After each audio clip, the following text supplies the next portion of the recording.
Japan has a word that doesn't exist in any other language, Karoshi. It means death from overwork. And every year, hundreds of Japanese people die from it, not from accidents, not from illness, from working too hard. This is the dark truth behind Japan's reputation for hard work. In Japan, the average worker does 80 hours of overtime per month, not per year, per month. The government defines karoshi as death, caused by working more than 80 overtime hours in a single month. Heart attacks, strokes, suicide, all triggered by overwork. In 2024, Japan officially recognized a record number of karoshi cases. The problem is not going away. It's getting worse. But why do Japanese people keep working like this?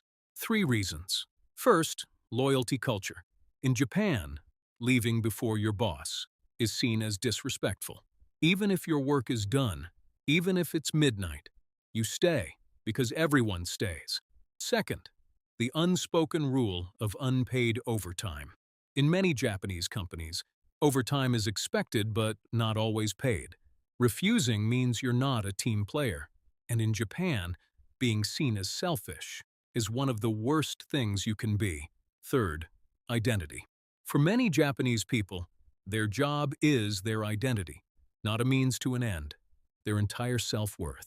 So working less feels like failing as a person. In 2015, a 24-year-old woman named Matsuri Takahashi worked 105 hours of overtime in 1 month. On Christmas Day, she jumped from her company dormitory. Her employer, one of Japan's biggest advertising agencies. Her death shocked the nation. It forced the Japanese government to finally act. But she was not the first, and she was not the last. Every year, thousands of Japanese workers file for karoshi compensation. Many more never report it. Things are slowly changing. After Matsuri's death, Japan passed the Work-Style Reform Law in 2019, capping overtime at 45 hours per month. Major companies introduced no overtime Fridays. Some offices physically turn off the lights at 10 p.m. to force employees to go home. And Gen Z in Japan is pushing back.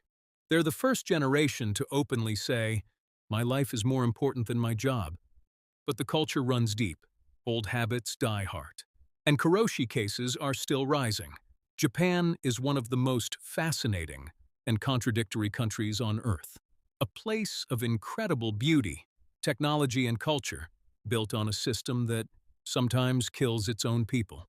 If you want to understand the real Japan, not the tourist version, follow Japan Decoded. Every week, one truth about Japan that nobody talks about.